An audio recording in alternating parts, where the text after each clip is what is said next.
உன் பணம் எனக்கு தேவையில்ல, போ. மாமா நான் சொல்றது வேண்டாம். நீ பணம் கொடுத்து என் பொண்ணு உயிர் பிழைக்கணும்னா அவ செத்தா கூட பரவாயில்ல எனக்கு. வெளியே போ. என் பொண்ணு எனக்கு காப்பாத்திக்க தெரியும், போ. இது வரைக்கும் நான் உங்ககிட்ட செலவுக்கு காசு கேட்டதே கிடையாது. முதல்ல நான் உங்ககிட்ட கையேந்தி நின்னுட்டு இருக்கேன். அது எனக்காக இல்லடி, அந்த குழந்தை கிருஷ்ணாக்காக. அதுக்கு ஏதோ மேஜர் ஆபரேஷனா. இந்த நேரத்துல அந்த குழந்தைக்கு 3 லட்சம் ரூபாய் கொடுத்து ஹெல்ப் பண்ணணும். நித்யா தான் கௌசி கர்ப்பமா இருக்கான்ற மெடிக்கல் ரிப்போர்ட்ட சௌந்தர்யா கிட்ட கொடுத்திருக்கா.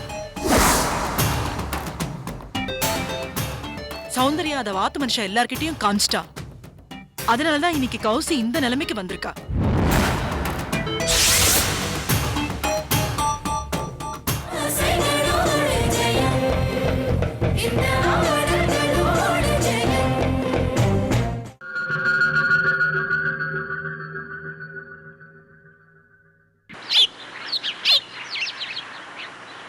கிருஷ்ணா எப்படி இருக்கா? டாக்டர் என்ன சொன்னாரு? எல்லா மெடிக்கல் ரிப்போர்ட்ஸும் வந்துடுச்சு. ம். டாக்டர் அதை பார்த்துட்டு உடனே குழந்தைக்கு ஆபரேஷன் பண்ணணும்னு சொல்லிட்டாரு. அதுக்கு 3 லட்சம் ரூபாய் வரைக்கும் ஆகுமா? பணத்துக்கு என்ன பண்றதுன்னே தெரியல. அவர் எப்படியாவது வாங்கிட்டு வரேன்னு சொல்லிட்டு வெளியே போயிருக்காரு. என்ன துளசி, என்ன இப்படி பேசிட்டு இருக்க? நாங்கெல்லாம் இருக்கச்ச நோக்கு பணம் ஒரு பிரச்சனையா? 3 லட்சம் இல்ல, எத்தனை லட்சம் செலவானாலும் சரி அம்மா கிட்ட கேட்டு நான் வாங்கி தரேன். குழந்தைய எப்படியாவது காப்பாத்தி ஆகணும். அவளோட உயிர் தான் நமக்கு முக்கியம். நீ கலங்காம தைரியமா இரு. நான் அம்மா கிட்ட பணம் வாங்கிட்டு சட்டுன்னு ஆஸ்பத்திரிக்கு வந்துடுறேன். உடனே ஆபரேஷன் பண்ண சொல்லிடலாம். சரி பத்மா. குழந்தைக்கு ஒண்ணும் ஆகாது. நீ தைரியமா இரு துளசி. ம்? சரியா?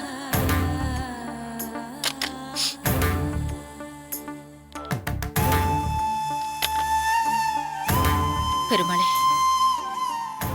கிருஷ்ணாவை நீதான் காப்பாத்தணும். கடவுளே, என் குழந்தையை காப்பாத்து. என் குழந்தை எனக்கு வேணும். பத்மா, என்ன பத்மா, ஏன் என்னமோ மாதிரி இருக்க? ஹாஸ்பிட்டல்ல இருந்து இப்பதான் துளசி ஃபோன் பண்ணா.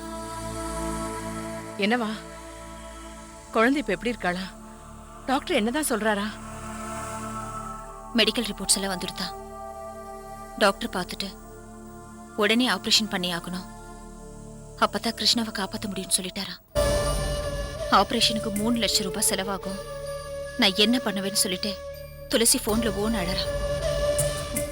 அம்மா, ரொம்ப பாவமா இருக்குமா? பாவண்டி,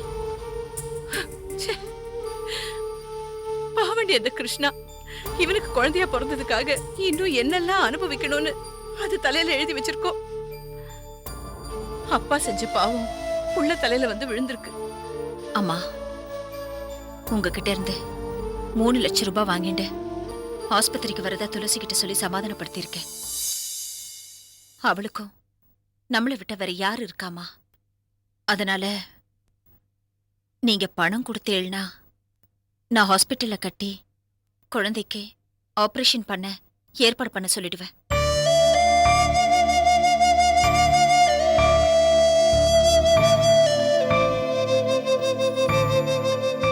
அம்மா, இதுல யோசிக்க என்னமா இருக்கு? பிரச்சனை நமக்கும் மாமாவுக்கும் தானே. பாவம் குழந்தை என்ன பண்ணிடுது? நம்மளை விட்டா அவங்களுக்கு வேற யாருமா இருக்கா? கொஞ்சம் பணத்தை கொடுத்து ஹெல்ப் பண்ணுங்கம்மா, ப்ளீஸ். ரங்கநாயகி, இது வரைக்கும் நான் உங்ககிட்ட செலவுக்கு காசு கேட்டதே கிடையாது. முதல்ல நான் உங்ககிட்ட கையேந்தி நின்னுட்டு இருக்கேன். அது எனக்காக இல்லடி, அந்த குழந்தை கிருஷ்ணாக்காக. அதுக்கு ஏதோ மேஜர் ஆபரேஷனா. இந்த நேரத்துல அந்த குழந்தைக்கு 3 லட்சம் ரூபாய் கொடுத்து ஹெல்ப் பண்ணணும். அந்த பணத்தை உன் புள்ள இருக்கானே 3 நாள்ல சம்பாதிச்சிருவான். யோசிக்காதடி, ப்ளீஸ் காசு கொடுறி.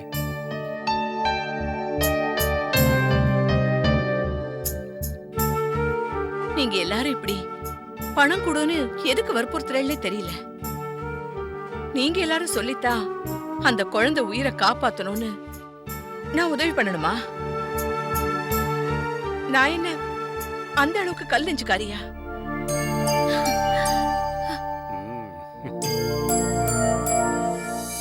குழந்தை உயிரை காப்பாத்துறதுக்கு பணம் தேவைப்படுறதுன்னு பத்மா சொன்ன உடனே நேக்கு அன்னைக்கு சுதர்சன் நடந்துட்டதுதான் ஞாபகத்துக்கு வந்தது. அதான் யோசிச்சுட்டு இருந்தேன். வேற எதுவுமே இல்ல. கையில 10 பைசா இல்ல, உழைச்சு சம்பாதிக்கவும் துப்பு இல்ல. அப்புறம் எதுக்கு இவனுக்கு இவ்வளவு வீம்பு? இப்பவும் கூட நான் இந்த முடிவெடுத்தது அவனுக்காக இல்ல. என்னை பொறுத்த வரைக்கும் நம்ம குழந்தை கிருஷ்ணா பொழைக்கணும். அவளுக்காகவே உயிர் வாழறாளே அந்த துளசி, அவ சந்தோஷமா இருக்கணும். அதுக்காகத்தான் நான் பண உதவியே பண்றேன்.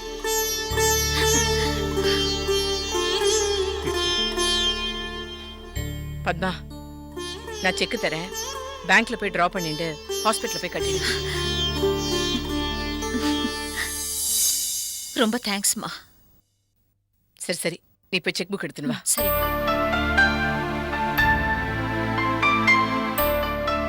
இந்த ஆத்துக்கு வாழ வந்த மாட்டு பொண்ணுக்கு இந்த ஆத்து மனுஷா மேல இருக்கிற அக்கறை கூட என் கூட பிறந்த தம்பிக்கு சுத்தமா இல்லையே.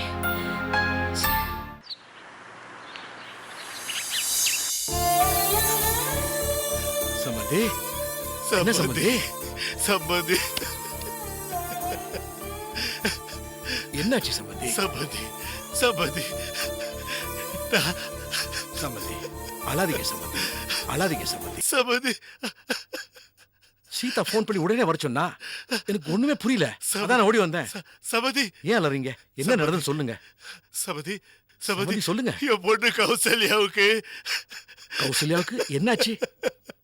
ஏன் ஏன் அலறீங்க? நீங்க அழுது பார்த்தா எனக்கு பயமா இருக்கு. சொல்லுங்க, கௌசல்யாவுக்கு என்னாச்சு?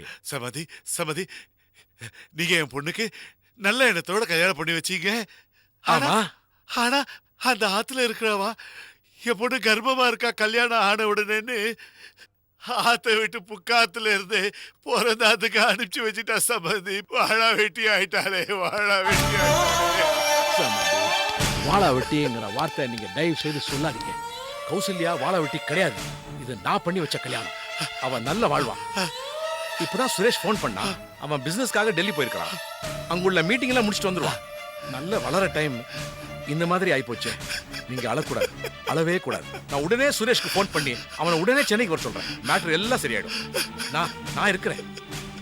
ப்ளீஸ் நீங்க அழாதீங்க, அழாதீங்க. அழாதீங்க, அழாதீங்கப்பா. எல்லாம் சரியாயிடும். அதான் மாமா சொல்றாரு இல்லையா, சுரேஷ் கிட்ட எல்லாத்தையும் பார்த்து பேசிடுவார். நீங்க கவலைப்படாதீங்கப்பா. மாமா, சுரேஷ் டெல்லியில இருந்து வரது இருக்கட்டும். அக்காக்கு இந்த நிலைமையானது அவ புக்காத்து மனுஷாலால மட்டும் இல்ல, அதுக்கு நித்யாவும் ஒரு காரணம் தான். என்னம்மா சொல்ற? நித்யாவா? ஆமா மாமா, நித்யா தான் கௌசி கர்ப்பமா இருக்கான்ற மெடிக்கல் ரிப்போர்ட்டை சௌந்தர்யா கிட்ட கொடுத்திருக்கா.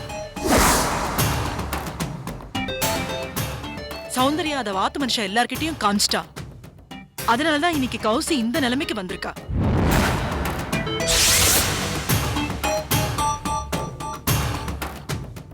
இது எல்லாத்துக்குமே நித்யா தான் மாமா காரணம்.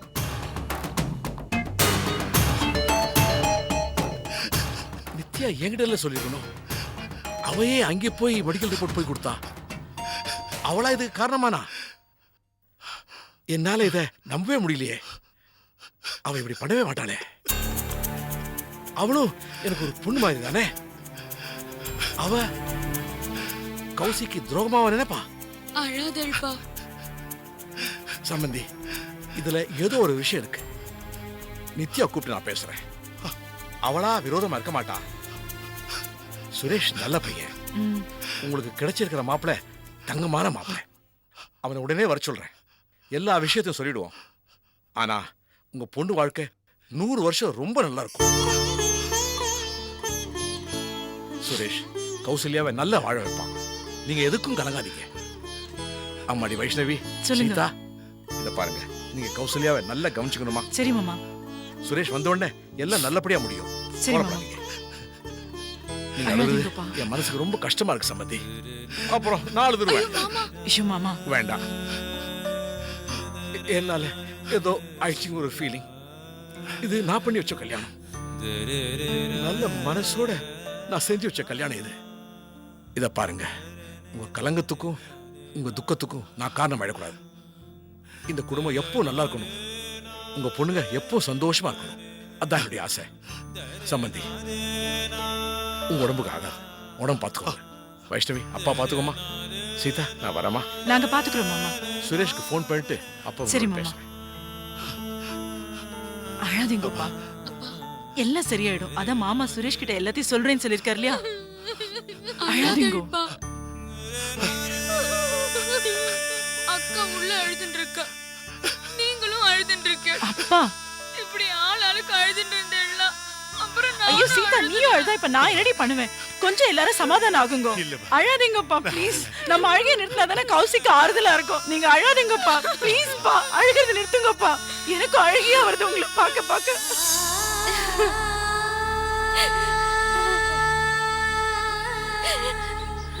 துளசி, குழந்தை கிருஷ்ணா இன்னும் கண் விழிக்கவே இல்ல. பணத்தை புரட்ட போறேன்னு போன மாப்பிள்ள இன்னும் வர காணும். அவரால பணத்தை புரட்ட முடிஞ்சதா இல்லையான்னு தெரியலையே. அக்கா, குழந்தை ஆபரேஷனுக்கு அவரால் பணம் புரட்ட முடியுமோன்னு நினைச்சுதான் நான் பத்மாக்கு ஃபோன் பண்ணியிருக்கேன். அவ எப்படி பணம் கொண்டு வரேன்னு சொல்லியிருக்கா, பணத்தோட அவ வரேன்னு சொல்லியிருக்கா. குழந்தையோட ஆபரேஷன் நல்லபடியா முடிஞ்சிருச்சுன்னா அவ நல்லபடியா ஆயிடுவா. எனக்கு அது போதும். அந்த கடவுளுக்கு தான் நன்றி சொல்லணும். கவலைப்படாத துளசி, தைரியமா இரு, எல்லாம் நல்லபடியா நடக்கும். துளசி, துளசி, நான் அம்மா கிட்ட கேட்டு இந்த பணம் கொண்டு வந்திருக்கேன். முதல்ல இந்த பணத்தை ஹாஸ்பிட்டல்ல கட்டி ஆபரேஷனுக்கு உடனே ஏற்பாடு பண்ண சொல்லுமா. ஏய் பத்மா, என்ன பண்ற துளசி? பத்மா, நீ கடவுள்டி. என் குழந்தைய காப்பாத்த வந்த தெய்வம்.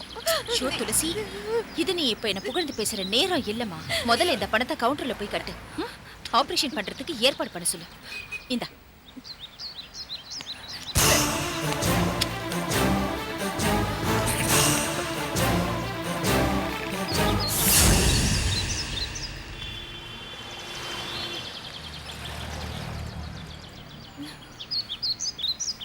இந்த பணம் வேணுமா உனக்கு? இந்த பணம் வேணுமா?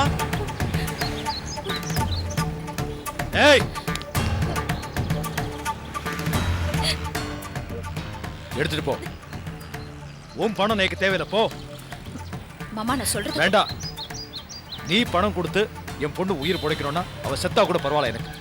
வெளியே போ. என் பொண்ணு எனக்கு காப்பாத்திக்க தெரியும், போ. இத பாருங்க மாமா, உங்களுக்கு ஏன் மேல கோபம் இருந்தா நான் மன்னிப்பு கேட்டுக்கிறேன். ஆனா ப்ளீஸ் கிளம்பிடு, அப்புறம் ரொம்ப கேவலப்படுத்திடுவேன். வெளியே போ. துளசி, பேசாம இரு.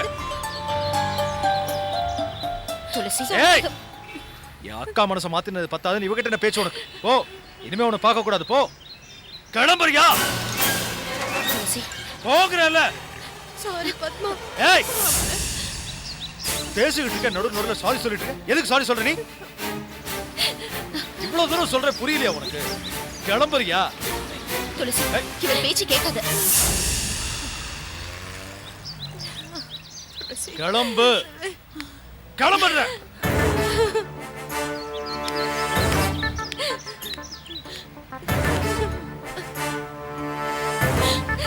பைத்தியமா? பணத்தை கொண்டு கொடுத்தா வாங்குற? பணம் வரும், வரும், போ. எப்படிங்க வரும், குழந்தை கிருஷ்ணோட ஆபரேஷனுக்கு வரும், பணம் வரும், போ உள்ள. எனக்கு தெரியும், வருங்கிறல. அத கேக்குறேன். வரும், எப்படிங்க? வரும், வரும். போ உள்ள.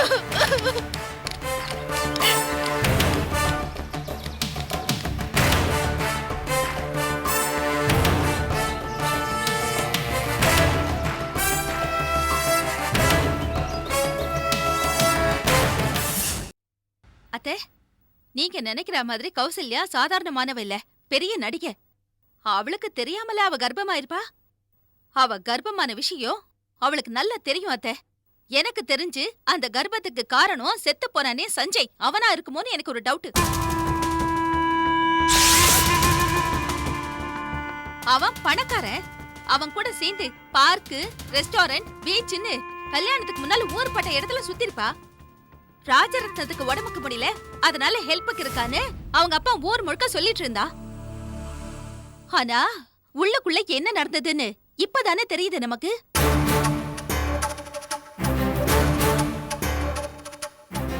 கௌசல்யா கர்ப்பமான விஷயம் தெரிஞ்சிருந்தோ அவங்க அப்ப நம்ம சுரேஷ் தலையில கட்டிட்டாமா. இவன் மனசுக்குள்ள அந்த கௌசல்யா என்னமோ பெரிய கிளியோபேட்ரன்னு நினைப்பு. சொன்ன உடனே கல்யாணத்துக்கு சம்மதிச்சு தாலியும் கட்டிட்டாங்க. இப்போ நம்ம தானமா எல்லாரும் தலகுனி வேண்டி கிடக்கு. இந்த விஷயம் மட்டும் எங்க அப்பாவுக்கு தெரிஞ்சதுன்னு வச்சுக்கோங்க, இந்த வீட்டு வாசப்படையில கூட கால் எடுத்து வைக்க மாட்டாரு. இப்படி எல்லாம் நடந்துடக்கூடாதுதான் சௌந்தர்யா தங்கச்சி வந்தனாவ நம்ம சுரேஷ்க்கு கட்டி வைக்கலான்னு சொன்னேன். யாராவது கேட்டீங்களா? இப்ப நல்லா அனுபவிங்க. வந்தனா ஊனமா இருக்கான்னு வந்த சம்பந்தத்தை தட்டி கழிச்சிட்டீங்க. அந்த பொண்ணு சுரேஷ நினைச்சு உருகுனவ. நாம அந்த பொண்ணு வேண்டான்னு சொன்னதுனால அவ மனசு எவ்வளவு வேதனைப்பட்டிருக்கும். நல்லவ மனசு வருத்தப்பட்டா எதுவுமே உருப்படாது. அதனால தான் இந்த கல்யாணமும் உருப்படாம போயிடுது.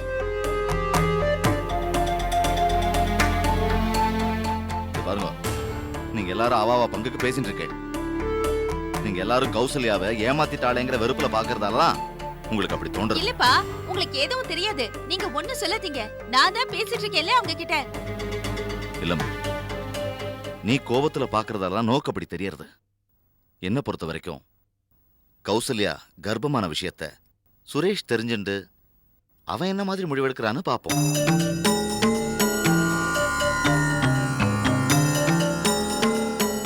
என்ன, கௌசல்யா அவனோட வைஃப்.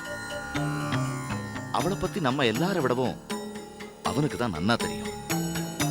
அதனால அவனே முடிவெடுக்கட்டும். புரியறதா மனோக்கு? புரிஞ்சுக்கோங்க, உங்க 2 பேருக்கும் தான் சொல்றேன்.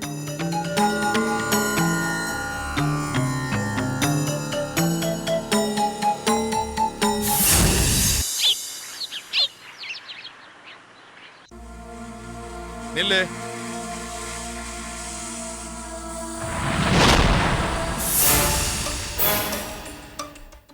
என்னையாப்பா? ஆமா, உன்னதான். என்னப்பா? ஆமா, நீ எல்லா விஷயத்திலும் எகெயின்ஸ்டாவே போயிட்டு இருக்கியே, ஏன்? நானா? என்னப்பா சொல்றீங்க? கௌசல்யா ரோட்ல மயக்கம் போட்டு விழுந்த போது நீ அவளை ஹாஸ்பிட்டல் கொண்டு போன.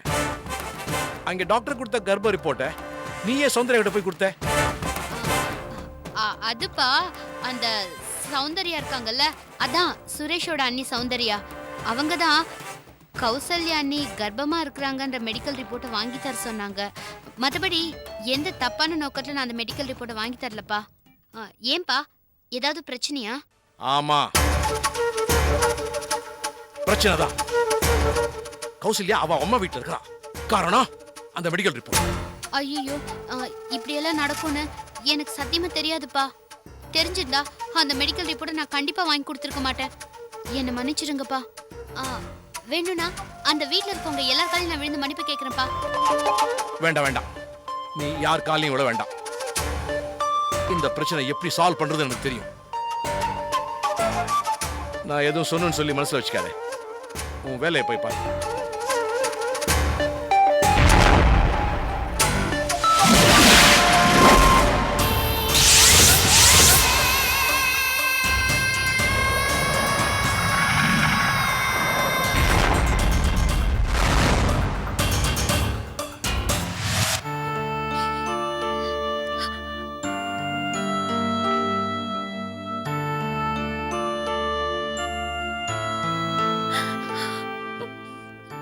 இத பார் பத்மா, ப்ளீஸ் அழாத.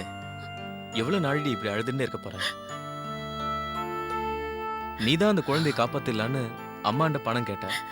அம்மாவும் பணம் கொடுத்து ஹெல்ப் பண்ணா. நீயும் ஆசாசியா பணத்தை எடுத்துட்டு போன. என்ன பண்றது? உன் நல்ல மனசையும் அம்மாவோட உதவியையும் மாமா தான் புரிஞ்சுக்கல.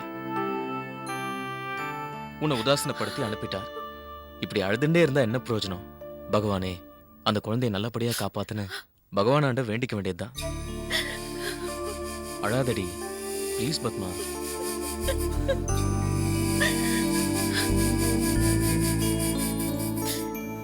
பிரச்சனை எனக்கும் அவனுக்கும் தானே. அவன் அவன் என்ன எப்படி வேணாலும் பழி வாங்கட்டும். அத நான் சந்திக்க தயாரா தான் இருக்கேன். ஆனா பாவம், இப்படி அவன் பெத்த குழந்தை உயிரோட விளையாடிட்டு இருக்கானே. நான் கொடுத்து அனுப்பிச்ச பணத்தை திருப்பி அனுப்பி என்ன அவமானப்படுத்துறதா நினைச்சு எங்க அவன் தன்னோட குழந்தையை இழந்துருவானோன்னு எனக்கு ரொம்ப பயமா இருக்கு.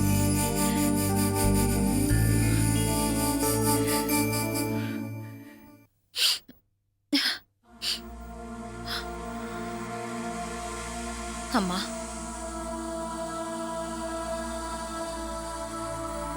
இவ்ளோ கடுமையா மாமா நம்ம கிட்ட நடந்துக்கிற அளவுக்கு அப்படி நாம அவருக்கு என்ன கெடுதல் பண்ணோமா? அவராதான் நம்மள விரோதியா நினைச்சுண்டு நம்மளை விட்டு ஒதுங்கி போயிட்டு இருக்கார். அந்த குழந்தை உயிருக்காக போராடிட்டு இருக்கு. இப்ப அவருக்கு இந்த வீம்பு ஆகாதுமா. ஏந்தா இப்படி எல்லாம் நடந்துக்கிறாரோ? குழந்தை ஒரு பக்கம் உயிருக்காக போராடிட்டு இருக்கு, மாமா ஒரு பக்கம் இந்த பணம் வேணான்னு தூக்கி எறியறார். பாவம் துளசி இந்த ரெண்டுக்கும் நடுவுல மாட்டிண்டு என்ன பேசுறதுன்னே தெரியாம நெஞ்சு வெடிக்கிற மாதிரி அழுதுட்டு இருக்கா. நேக்கு அவளை பாக்குறச்ச என்னால தாங்கிக்கவே முடியலம்மா. இவ அழுது இவ உடம்புக்கு ஏதாவது ஆயிடுமோன்னு நேக்கு ரொம்ப பயமா இருக்குமா. சுதர்சன் மாமா 6வது அறிவு ஒண்ணு இருக்குங்கிறதையே மறந்துட்டு அவர் மிருகமாவே மாறிட்டாருமா. பத்மா, நீ சொல்றத வச்சு பாக்கறச்சே சுதர்சன் இந்த ஆத்தை விட்டு போனதுல இருந்து அவனோட பிடிவாத குணம் ஜாஸ்தி ஆயின்னு தான் இருக்கு. இப்படியே போயின்னு இருந்தா என்ன நடக்க போறதோ தெரியல. அவனோட மிருகத்தனம் ஜாஸ்தி ஆனதுனால அவனை யாராலையும் மாத்தவே முடியாது. அவனை பழையபடி நல்ல சுதர்சனா பார்க்கணும்னா அந்த பெருமாளால் தான் முடியுமா, வேற யாராலையும் முடியாது. ஆமா மாமா, இப்ப இருக்கிற சூழல்ல பிரச்சனை நம்ம கையை மீறி போயிடுது. இனிமே குழந்தையையும் துளசியையும் அந்த தெய்வத்தால தான் காப்பாற்ற முடியும்.